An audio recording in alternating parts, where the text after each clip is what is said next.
70 सालों तक लोगों के दिलों पर राज करने वाले धर्मेंद्र आज इस दुनिया में नहीं है। आज ही उनके निधन की पुष्टि हुई और आज ही उनका अंतिम संस्कार भी हो गया। उनके निधन से हर तरफ शोक पसरा हुआ है। उम्र के आखिरी पड़ाव में धर्मेंद्र को सांस लेने में दिक्कत हो रही थी। लोहे जैसे शरीर वाले धर्मेंद्र की बॉडी आखिरी दिनों में थोड़ी झुक सी गई थी, लेकिन फिर भी उनके चेहरे का चार कम नहीं हुआ था। छोटे-छोटे से सुनाने जा रहा हूं। आज देश के इतने बड़े स्टार के निधन के बाद उनकी झलक के नाम पर सिर्फ ये तस्वीर आई, जिसमें उनके पार्थिव शरीर पर फूल दिख रहे थे। एम्बुलेंस में ही अंतिम संस्कार के लिए कलश भी ले जाया गया। विले पार्ले के शमशान घाट में बिना किसी बड़े इवेंट के बड़ी सादगी से उन्हें अंतिम विदाई दी गई। इससे पहले मौत की अफवाह के बाद सनी देओल मीडिया को खरी खोटी सुनाने के लिए बाहर आए थे, लेकिन आज मौत के बाद ना वो दिखे ना उनके छोटे भाई बॉबी। हाँ, लेकिन हेमा मालिनी जरूर शमशान जाते वक्त मीडिया के कैमरे में कैप्चर हुई। बेटी ईशा देओल भी मीडिया से बचते हुए जल्दी जल्दी कदम बढ़ाकर शमशान की तरफ जाती देखी गई। धर्मेंद्र का एक्सपीरियंस, उनका जिंदा दिल नेचर उन्हें बॉलीवुड में अपार इज्जत और प्यार दिलाता था। बड़े बड़े एक्टर्स उन्हें अपने पिता के तौर पर देखते थे। आज निधन के बाद पूरी इंडस्ट्री उन्हें आखिरी बार देखने के लिए पहुंची। बॉलीवुड में धर्मेंद्र के पक्के दोस्त और उनके शोले वाले जय अमिताभ बच्चन बेटे अभिषेक के साथ शमशान घाट पहुंचे। तस्वीरों में वो हड़बड़ी में देखे गए। सलमान खान भी देओल परिवार को ढांढस बंधाने के लिए आए और परेशान दिख रहे थे। आमिर खान भी समय रहते अंतिम संस्कार के वक्त पहुंचे। अक्षय कुमार भी अंतिम संस्कार के समय दर्द बांटने के लिए पहुंचे। संजय दत्त भी धर्मेंद्र को आखिरी बार देखने के लिए शमशान घाट आए। काफी ज्यादा अब गाड़ियों के निकलने का सिलसिला शुरू हो चुका है। ये देखिए, आपको गाड़ियों का मूवमेंट आपको नजर आएगा। ये स्मशान भूमि से निकलते हुए वाहन है। हमेशा मुस्कुराते हुए रहने वाले धर्मेंद्र को अलविदा कहने के लिए पूरा बॉलीवुड जमा हुआ था।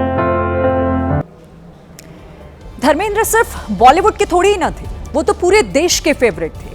उनके निधन के बाद राष्ट्रपति मुर्मू से लेकर प्रधानमंत्री नरेंद्र मोदी तक, कांग्रेस से लेकर समाजवादी पार्टी तक, हर पॉलिटिकल पार्टी, हर बड़े नेता ने आज उन्हें श्रद्धांजलि दी। बड़े पर्दे पर हमेशा छा जाने वाले धर्मेंद्र जब दुनिया से गए तो देश के प्रधानमंत्री ने भी कहा, धर्मेंद्र जी का निधन भारतीय सिनेमा के एक युग का अंत है। वो एक प्रतिष्ठित फिल्मी हस्ती और अद्भुत अभिनेता थे। केंद्रीय मंत्री नितिन गडकरी ने कहा, वो केवल अच्छे अभिनेता नहीं थे, अच्छे इंसान भी थे। आज भारतीय जनता पार्टी ने भी अपनी प्रेस कॉन्फ्रेंस में धर्मेंद्र को श्रद्धांजलि दी। राहुल गांधी ने भी शोक जताते हुए कहा, सिनेमा में लगभग 7 दशकों के उनके अद्वितीय योगदान को हमेशा सम्मान और मोहब्बत के साथ याद रखा जाएगा। ये धर्मेंद्र का ऑरा ही था कि आज उनके जाने के बाद पूरा देश एक होकर उनके परिवार के साथ खड़ा है। ही-मैन नाम से मशहूर धर्म जी भले ही हमारे बीच आज ना हो, लेकिन उनकी अनगिनत कहानियां लोगों की यादों में हैं। उनमें से चर्चित 25 कहानियां आपको दिखाते हैं। 8 दिसंबर 1935 को पंजाब में जन्मे फिल्म अभिनेता और निर्माता धर्मेंद्र का पूरा नाम धर्म सिंह देओल था। धर्मेंद्र के पिता स्कूल हेडमास्टर थे। अपने गांव से मीलों दूर धर्मेंद्र ने एक सिनेमा घर में सुरैया की फिल्म दिल लगी देखी और इससे वो इतने प्रभावित हुए कि उन्होंने ये फैसला कर लिया कि वो अपना करियर फिल्मों में ही बनाएंगे।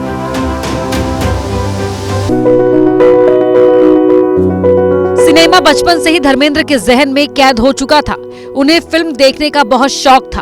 अक्सर वो अपनी माँ से हीरो बनने की बातें करते थे, लेकिन माँ कहती थी कि बेटा तू कौन सा इतना खूबसूरत दिखता है कि लोग तुझे फिल्म में ले लेंगे। लेकिन धर्मेंद्र हमेशा अपनी माँ से यही बात किया करते थे। माँ को क्या मालूम था कि उनका वही बेटा एक दिन अपने जमाने का सबसे खूबसूरत हीरो माना जाएगा, जिस पर लाखों फिदा थे।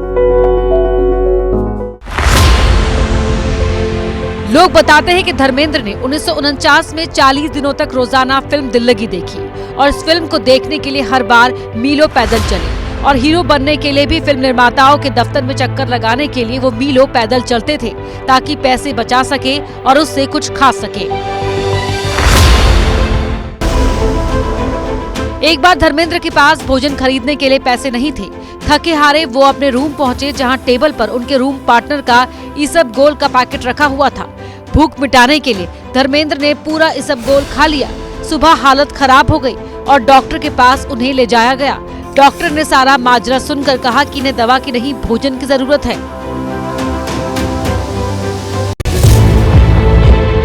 धर्मेंद्र जब फिल्मों में काम करने की चाह लिए मुंबई पहुंचे तो उस वक्त गुजारा करने के लिए ना उनकी जेब में पैसे थे और ना ही उनके पास रहने के लिए कोई ठिकाना था। अपना गुजारा करने के लिए वो एक गैराज में काम करते थे।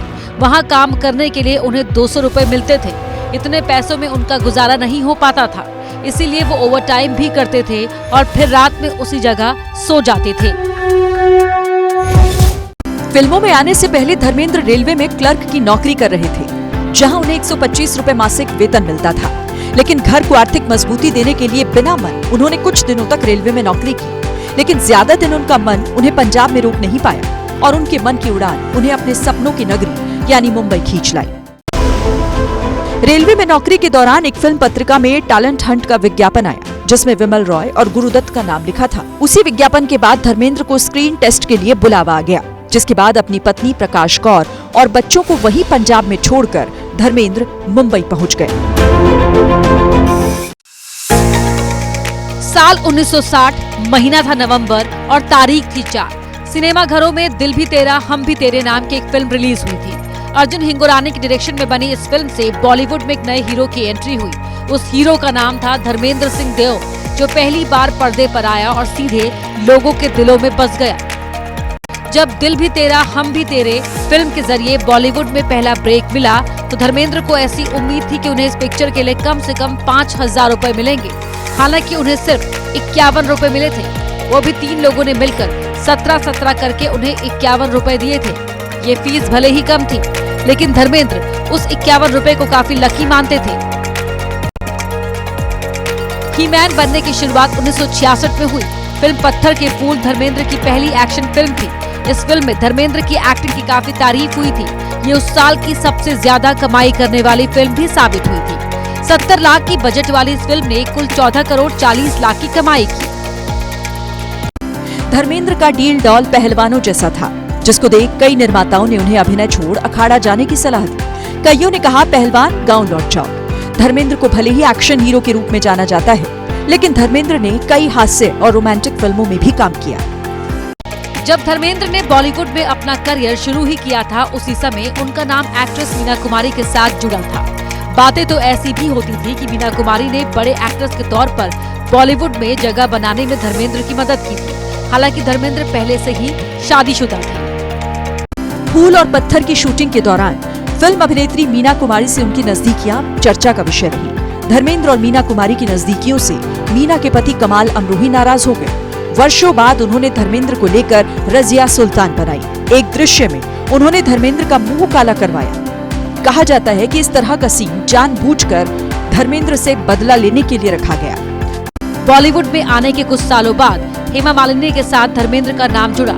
बाद में साल 1980 में धर्मेंद्र ने हेमा से दूसरी शादी की। दूसरी शादी करने के लिए धर्मेंद्र ने अपनी पहली पत्नी को तलाक नहीं दिया था, बल्कि इस्लाम धर्म अपनाकर हेमा मालिनी से शादी कर ली थी।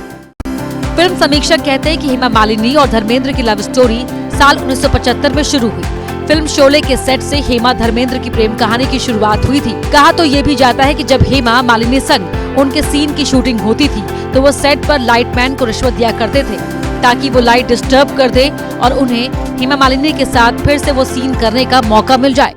धर्मेंद्र शोले में ठाकुर का किरदार निभाना चाहते थे, जबकि शोले के निर्देशक रमेश सिप्पी चाहते थे कि धर्मेंद्र वीरू का रोल निभाएं।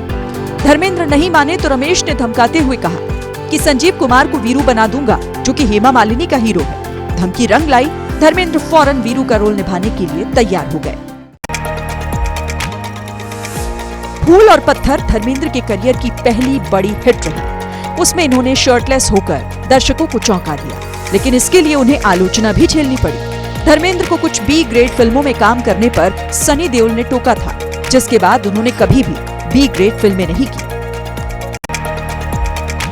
अपने दोनों बेटों सनी और बॉबी के साथ धर्मेंद्र का रिश्ता खास रहा। प्यार और एकता की मिसाल है ये परिवार, जिसके रिश्ते की मजबूत दीवार में कभी दरार नहीं देखी गई। धर्मेंद्र ने अपने बेटों के साथ अपने यमला पगला दीवाना और यमला पगला दीवाना 2 में काम किया। शराब की लत और पछतावा। अपने करियर के चरम पर उन्हें शराब की बुरी लत लग गई थी। उन्होंने खुद स्वीकार किया कि एक बार नशे की हालत में उन्होंने अपने पिता का कॉलर पकड़ लिया था, जिसका उन्हें आज भी गहरा अफसोस है। दिलीप कुमार की धर्मेंद्र बेहद इज्जत करते थे, बड़ा भाई मानते थे, उनके पैरों में बैठ जाया करते थे। दिलीप कुमार से मिलने के लिए वो नियमित उनके बंगले पर जाते। सलमान खान के भी प्रिय हीरो धर्मेंद्र थे। धर्मेंद्र ने भी कई बार इस बात का जिक्र किया कि सलमान और उनमें कई समानताएं हैं। गोविंदा भी धर्मेंद्र के बहुत बड़े प्रशंसक हैं। जब गोविंदा की पत्नी गर्भवती थी, तब उन्होंने अपनी पत्नी को ही-मैन का फोटो दिया ताकि उनका होने वाला बच्चा धर्मेंद्र की तरह खूबसूरत हो। ये बात धर्मेंद्र को पता चली तो उनकी आंखों में आंसू आ गए।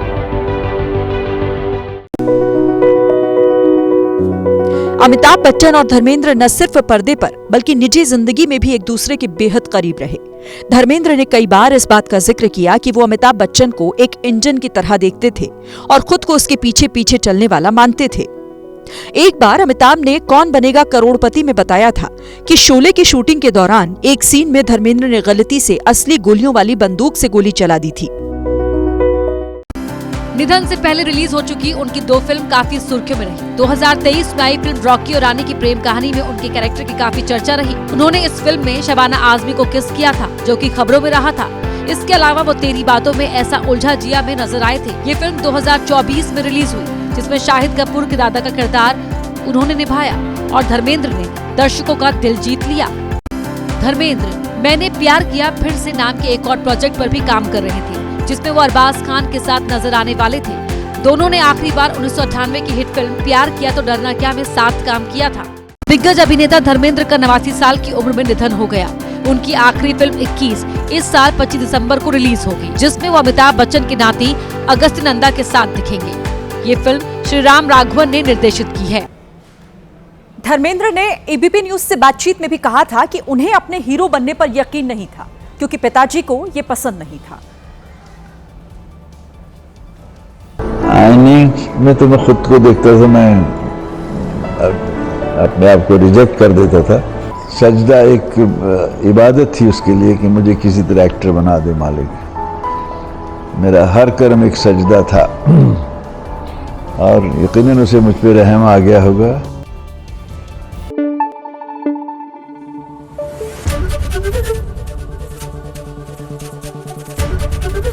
एबीपी न्यूज आपको रखे आगे।